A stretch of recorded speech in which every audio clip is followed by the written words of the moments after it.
नमस्कार, स्वागत है आपका। आप देख रहे हैं प्राइम टीवी। मैं हूं आपके साथ अदिति मिश्रा और वक्त है 4 बजे की 4 बड़ी खबरों का।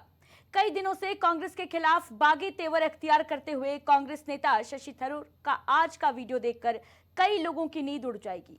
इसकी तस्दीक खुद देश के प्रधानमंत्री ने भी पेश की है। दरअसल प्रधानमंत्री नरेंद्र मोदी ने केरल के तिरुवनंतपुरम में विजिंगम अंतर्राष्ट्रीय बंदरगाह का उद्घाटन किया और इस कार्यक्रम के मौके पर मंच पर कांग्रेस नेता शशि थरूर भी मौजूद थे।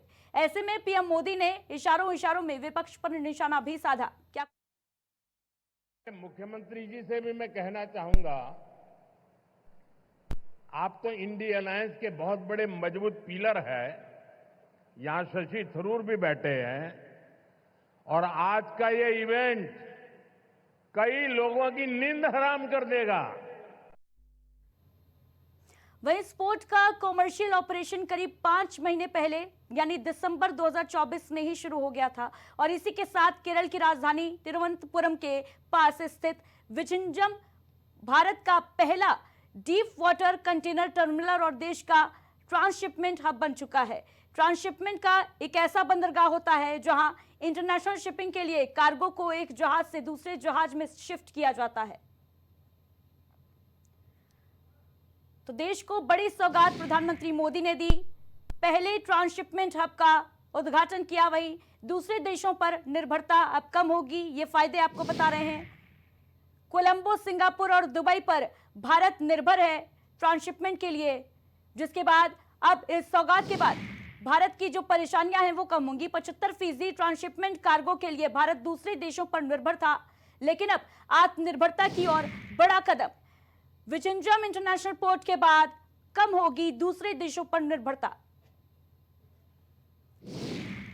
सालाना 200 से 400 मिलियन डॉलर की बचत भी होगी इस पोर्ट के बाद।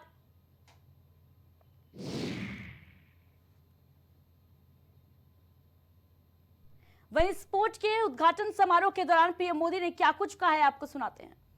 भारत सरकार ने राज्य सरकार के सहयोग से सागरमाला परियोजना के तहत पोर्ट इंफ्रास्ट्रक्चर को अपग्रेड किया है, पोर्ट कनेक्टिविटी को भी बढ़ाया है। पीएम गति शक्ति के तहत वाटरवेज, रेलवेज, हाईवेज और एयरवेज की इंटर कनेक्टिविटी को तेज गति से बेहतर बनाया जा रहा है।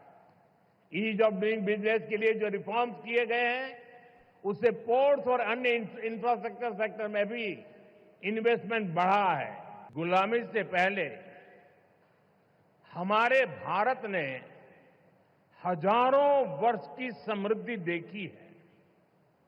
एक समय में ग्लोबल जीडीपी में मेजर शेयर भारत का हुआ करता था।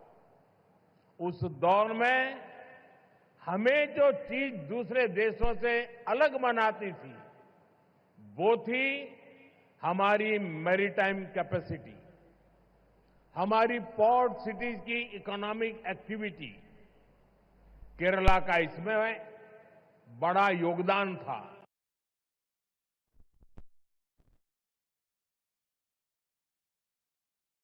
हमारे साथ कांग्रेस के प्रवक्ता तमजीद अहमद जी जुड़ चुके हैं। तमजीद जी, बहुत बहुत स्वागत है सबसे पहले तो प्राइम टीवी पर आपका।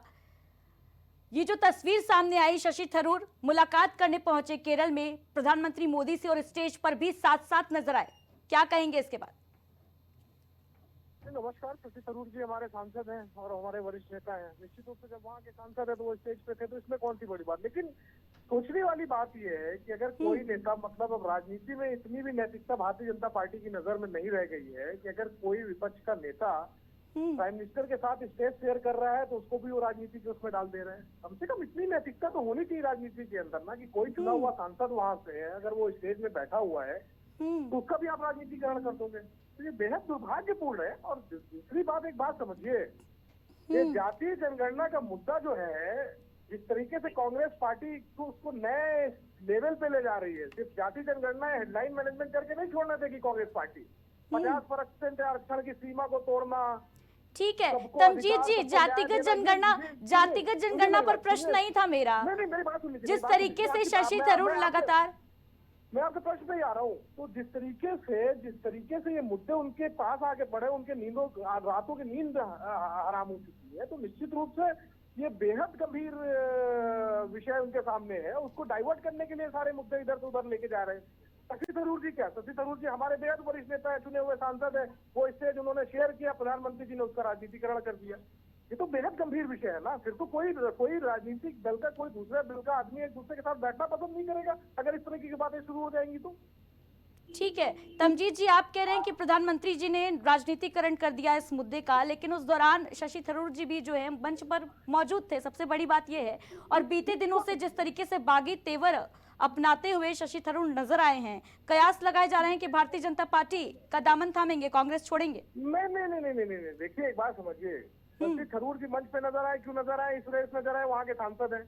ऐसा तो नहीं हो गया कि प्रधानमंत्री जी यूपी में रैली कर रहे हो, शशि थरूर जी वहाँ पहुंच गए हो, या ऐसा हो गया कि गुजरात में रैली कर रहे हैं, थरूर जी वहाँ पहुंच गए। खबर तो तब बनती ना कि अगर यूपी में कर रहे हो तो थरूर जी पहुंच जाए। थरूर जी वहाँ के चुने हुए सांसद है। अब इतनी ठीक है नैतिकता तो हम लोग तमजीत जी, लेकिन प्रधानमंत्री ने कहा कि कुछ लोगों की नींद उड़ गई है। नहीं, हमारी नींद बिल्कुल नहीं उड़ी है, हमें पता है। शशि थरूर जी कई बार इस चीज को कह चुके हैं, भारतीय जनता पार्टी के पास अब कुछ बचा नहीं है देश को बताने के लिए। तो इसी तरीके की जो छोटी राजनीति हो वो करने दीजिए उनको, हमें कोई फर्क नहीं पड़ता इन सब राजनीतियों से। उन्हें पहली बात तो प्रधानमंत्री के स्तर से इस तरह का बयान आना, एक चुना हुआ सांसद अपनी कॉन्स्टिट्यूंसी में प्रोग्राम हो रहा है, उनके साथ स्टेज शेयर करेगा ही, वो तो उसका अधिकार है। लेकिन इस तरीके का बयान आना ये अपने आप में बेहद दुर्भाग्यपूर्ण है कि एक नैतिकता का तकाजा था, उसको भी उन्होंने खत्म कर दिया। खैर वो उनका विषय है। ना तो हमारी नींद हराम हुई है, ना तो हमारी नींद खराब हुई है। निश्चित रूप से जो मुद्दे इस समय देश के सामने खड़े हुए हैं, उन मुद्दों को लेकर भारतीय जनता पार्टी बहुत परेशान है, और उसी परेशानी की वजह से इस तरीके के बयान आने शुरू हो गए। वरना कौन उम्मीद करेगा कि प्रधानमंत्री जी इस तरीके की बात अपने मन से करेंगे एक चुने हुए सांसद के लिए कि वो स्टेज शेयर कर रहा है, तो जिसका भी राजनीतिकरण उन्होंने कर दिया। तो ये बेहद दुर्भाग्यपूर्ण है। ठीक है तमजीद अहमद जी, हमारे साथ जुड़ने के लिए बहुत बहुत शुक्रिया।